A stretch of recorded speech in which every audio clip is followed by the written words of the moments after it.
Welcome to episode 7 of Rambling Reference. What happens when two librarians go for a walk?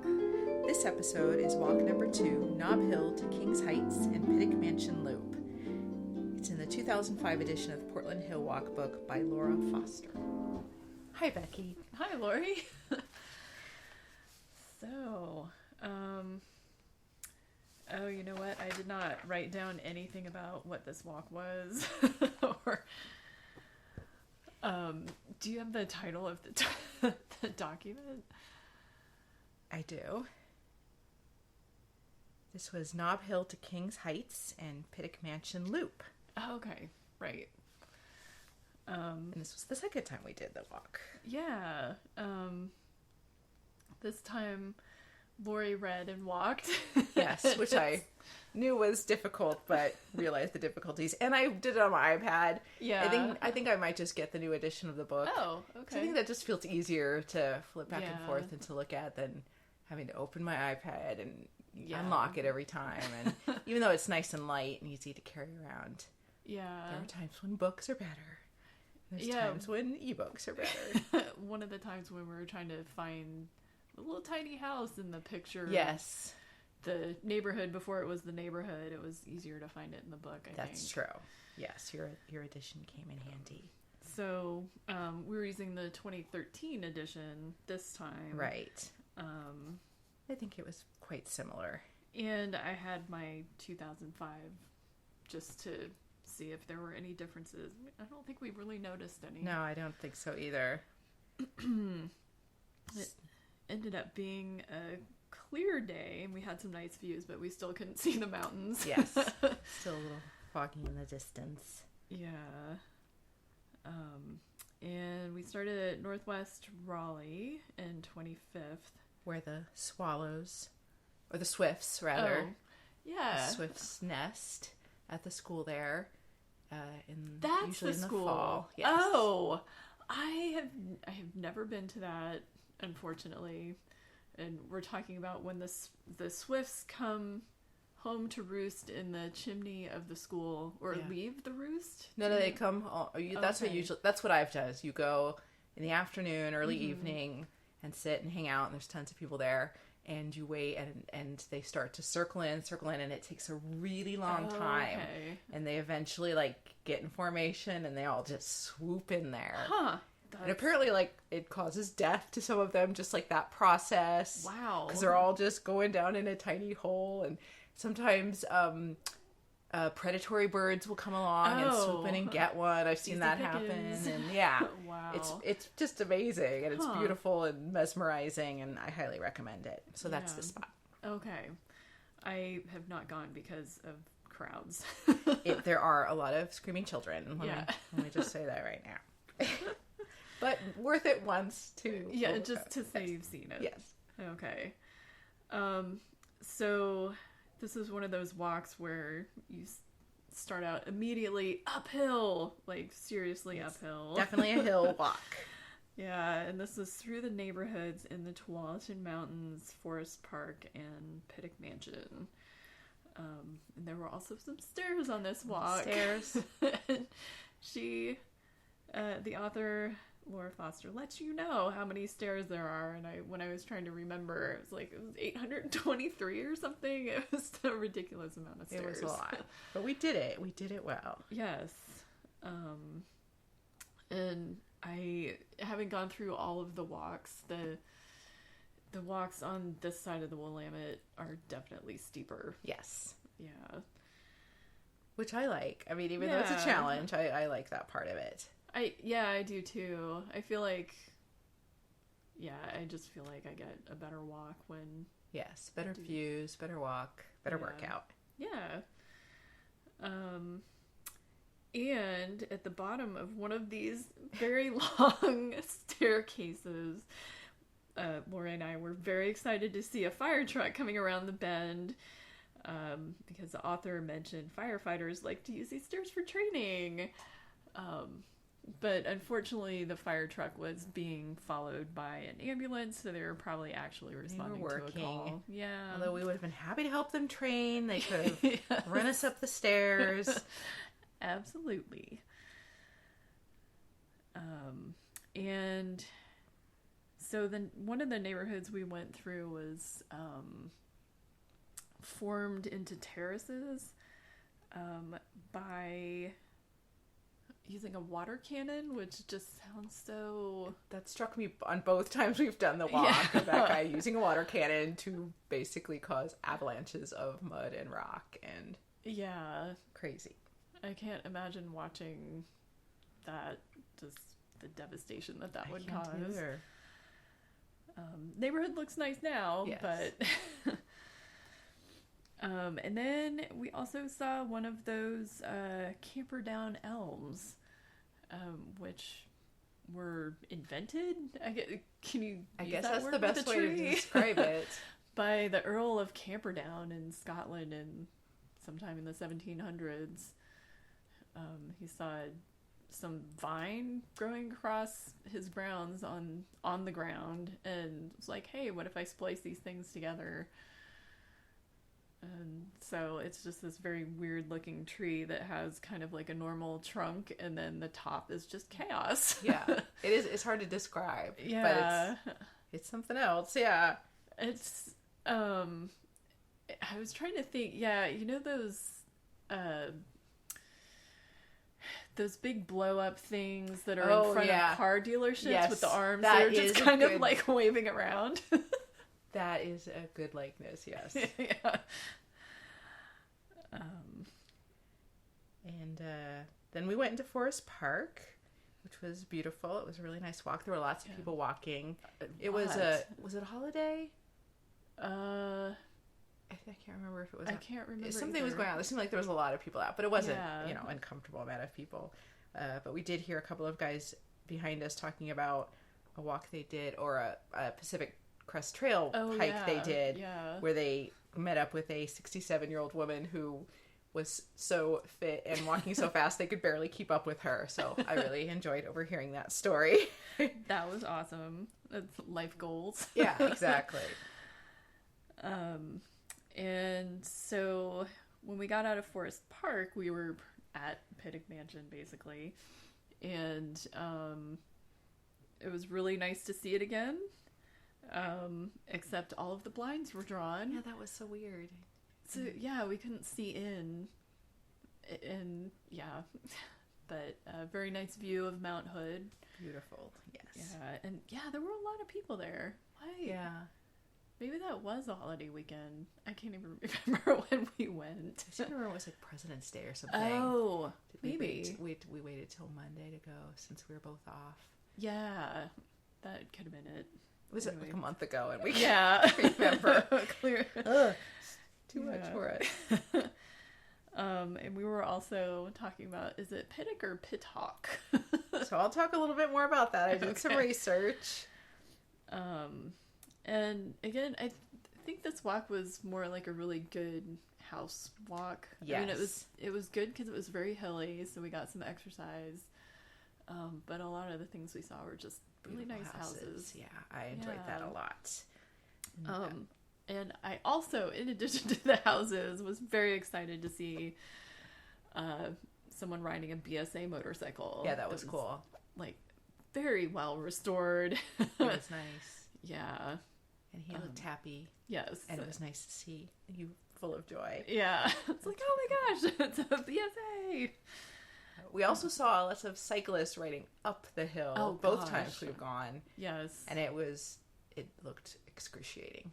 And they were still going faster than we were walking. Yes. Which I don't understand. So I imagine that's something, if you're training or just, part of a group. They were all in groups that they were. Yeah. It's just sort of something to get done when you're when you're a serious cyclist. Yeah. Which I'm not. No. Even though I'm not cycle either. regularly. I'm not interested in blowing out my calves. Right. Or feeling my pulse in my face. Yeah. The stairs are hard enough. Yes. All right. So, Lori, what did you find interesting on this trip? So, speaking of Pittock Mansion, and I did look it up several places, including OPB, pronounce it Pittock. So that's what I'm going with. All right. Although sometimes I do hear people say Pittock. And in Portland, you never know. I mean, right. we have so many streets that are Cooch and Couch. Weird and, that you just have to learn to pronounce by living here. So we're going to go with Pittock. All right. So Becki and I have decided in the past, in our first time on the walk, that this was going to be our go-to at the end of the world. Yes. It's a beautiful stone mansion, beautiful views. It's quite large. We could fit in there easily. And it seems very sturdy as well. And I thought they said at some point it was fire resistant. Oh, it might be fire resistant. I didn't look at that. I think so that's what stuck in my mind the first time. I was like, all right, no fires. Yes, that is good. It does appear to be probably pretty resistant, especially being made of stone. I thought the first time, and I think the book says, the older edition says it's earthquake resistant. But then when we were there was some signs saying it was not. Yeah. And we figured maybe that was sort of maybe some updated codes. Probably. That it had been, and now we know the earthquake might be bigger than previously thought. After that, what happened in Japan. Yeah. But, we'll go up there and see. And see if it's still standing. I bet it could take a lot, though. I mean, probably. It seems really well constructed. So maybe we'll take our chances. So the mansion and the grounds are well worth a visit, even, as Becki was saying, just for the views, even if you can't go inside. But I have been inside a few times, and it's a really cool tour and very interesting. You can show yourself around or go on a tour. I like it because it's sort of formidable without being monstrous. Yeah. It's not like mansions, which, if you've heard us talk, we hate. But it has, I don't know, I think it just has a humbleness about it, even though it's extravagant and large. It really fits in where it really is. Does. Yeah, I like that about it too. So it was obviously a lot of thought went into it. So Henry Pittock, who was the man who built that house, was born in England in 1836, but he grew up in Pittsburgh, and he apprenticed at his father's print shop, printing all sorts of things. He went west in 1853 with basically nothing at all, and he was quite young, obviously a teenager then. And by 1861, he was the owner and publisher of the Oregonian. So he had sort of gone in with nothing. He had this experience in a print shop, so he started working at the print shop for the Oregonian. And the owner at that point saw in him something, I guess, and started him as an apprentice. And then as the owner started losing money, losing the paper, he sort of sold it to him through work over a period of time. So he sort of gained it that way and saved his pennies and ended up being the owner. So I thought that was, pretty interesting. That's sort of Western story. You can come with nothing, and through hard work and, some privilege, obviously. And it's a really good, it's a really good vote also for apprenticeships. Yes, absolutely. Which I kind think of fading. Yeah. And, although I've heard more talk about people, supporting young people in going out and learning labor kind of jobs like plumbing and electrical and those kind of things, which I think is good to think about, because I don't know that those things weren't talked about in a positive way, at least in the past. Yeah, that was sort of something you did if you weren't smart enough to go to college.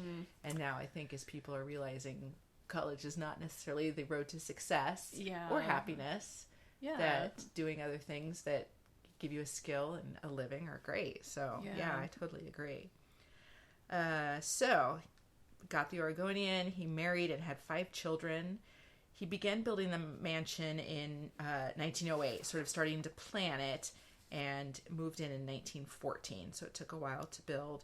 He and his wife lived there only about 4 years before she died in 1918, and he died in early 1919. But they were older. His descendants lived in it up through the 1950s, but they couldn't keep it up and abandoned it. The infamous Columbus Day storm of 1962, which is very famous, you can learn more about that in numerous ways, severely damaged it. But the community and the city of Portland saved it and restored it to its present glory. It's currently it was operated a long time by the Parks Department. Now it's operated by the Pittock Mansion Society. They're their own nonprofit organization. Cool. So they keep it up. They, I think the Park Department may still help with the grounds work, but they keep up the house and they do tours, which obviously brings them some income. So it's, as I was saying, I highly recommend the tour, but just roaming around the crown, which is fantastic. And you can do that for free. Yeah. Which is why there's always a lot of people there. Sometimes there's not, but on a nice day like we went. So I also learned just some various facts. It's been on the National Register since 1974. The architect was Edward T. Folks of San Francisco. It was made of Tenino sandstone, which I was assuming was some sort of Italian special stone. No, it's from Tenino, Washington. Oh. Just over the border. Nice. So, but still, that's, a special place where it came from.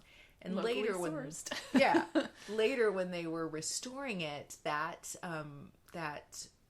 place where they, what's it called, where you go? Quarry? That quarry. Yeah. Thank you. Doesn't exist anymore, so they had to go around and find a quarry that has a matching sort of stone, which they were able to do.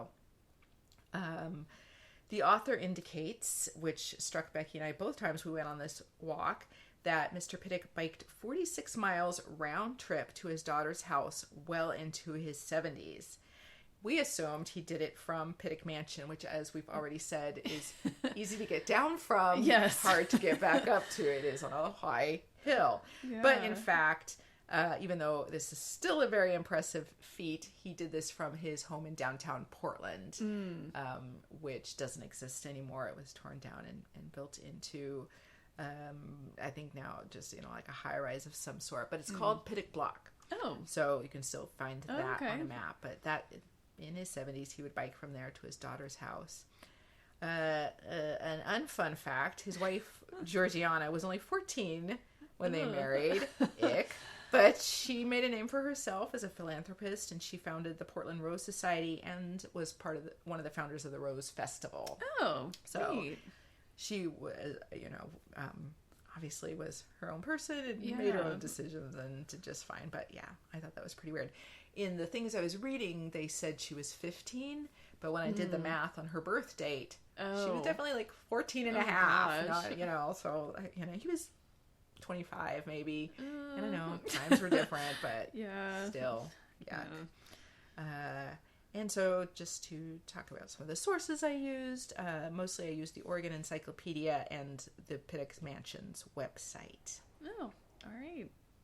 What did you learn, Becki? I know you we were excited the first time we went on this walk, and I was too by this, so I'm looking forward to hearing what you learned. So, I was intrigued by the story attached to one of the beautiful houses on this walk, which is a very beautiful Mediterranean-style house called Aerial Terraces. And fun fact about that, there's a little no trespassing sign on the front gate, except if you were selling Girl Scout cookies. Yes. So we thought maybe we'd go get some just so we could go up to the Hi! In the book, it says, Clarissa McKees Inman, inventor of the electric curling iron, used the proceeds from selling the rights to her patent to build this mansion in 1926. And I was like, what? The inventor of the electric curling iron lived in Portland? So I wanted to see if I could actually find this patent and find more out about this. Right, because we were seeing some sort of online things that there were several different people who may have been attributed as being the inventor. Yeah, like a lot. Yeah. Like when I was first doing the patent search, there was so many electric curling iron patents. And in this round of looking, I think the first electric curling iron patent I found was in the late 1800s. Okay. And I didn't look up anything more about when electricity became really prevalent, but so it was definitely not her. So I was just doing some digging around online, and I found an obituary for her under Clara Inman de Bruin, and it's on a site called Find a Grave, and they listed their sources as local newspapers, which I also couldn't find. So I was kind of trying to fact check their story a little bit. And I found out she was born in 1874, and she married 3 times. First to a man with the last name of Rickard, and that was in 1898. Next, she married a man with the last name of Inman, and that was in 1912, and he was like a lumber baron or something. I think in the early 1900s, they were like the most well-known lumber company in the Northwest. And then lastly, she married a man with the last name of De Bruin in 1931. And her maiden name was Keyes, or Kyes, Kyes. I tried to do a little more genealogical digging at Heritage Quest, but that's not an easy site to use. And the library doesn't let you use Ancestry at home, right. So I couldn't really find any information to confirm what I found in the Find a Grave obit. So the house is also known as the Clarissa McKee's Inman House, and I have no idea where the Mick came from. The listing on Find a Grave for her brother Charles says that he was born McKees, but that was McKyes. I don't know why he would have changed his name, or it Maybe was they just thought sounding Scottish was helpful to them somehow, or I don't know. It was very strange, as is often the case when doing genealogical research. Names are hard to for sure find, because when I was looking at the Rickard stuff, it was a lot of times listed as Richards because the K was made into an H. I see. So for the patent, I didn't have a date, so I didn't know which of the names she would have been listed under. She also went by Clara, so it's like Clarissa. Just to make things more complicated. Yeah, Clarissa, nickname Clara, Alice, Mick, or not Mick, Keyes, Rickard, Inman, De Bruin. So, I don't know if you've ever tried to look up a patent on the government website. I've done some basic ones, but not this complicated. Yeah. But Google has a patent search. And their search function is slightly easier. Okay. Also, according to the Find a Grave obit, she used $100,000 startup money for the curling iron, and that's about $2.8 million. Wow. In today's money. So she was starting out pretty good. Yeah. So husband money. And the way that they had said this in the Find a Grave obit is it made it sound like she did this after Inman died, like the big lumber baron. Yeah. And so that makes sense. In addition to keeping in quote interest in his lumber company, I had assumed that she did this under the name Inman. So I looked around the internet some more, and I found an ad in the 1909 theater magazine for the Sal, quote, detachable, unquote, curling iron made in Chicago by the Dell Sales Company. Quote, the only detachable curling iron ever invented, unquote. I wonder what that means, detachable. Yeah, so I did manage to find the patent. Okay. It's under Clara A. Rickards and was applied for in October of 1907 and granted in April of 1908. And if you're curious, the patent number is US 884296A. Good sleuthing. So I have no idea where she got the startup money. Okay. Rickards was on one of the census I found, he was listed as like a lighthouse engineer. Oh, so it wouldn't have been him. But then, well, yeah, like who knows how much lighthouse engineers were paid.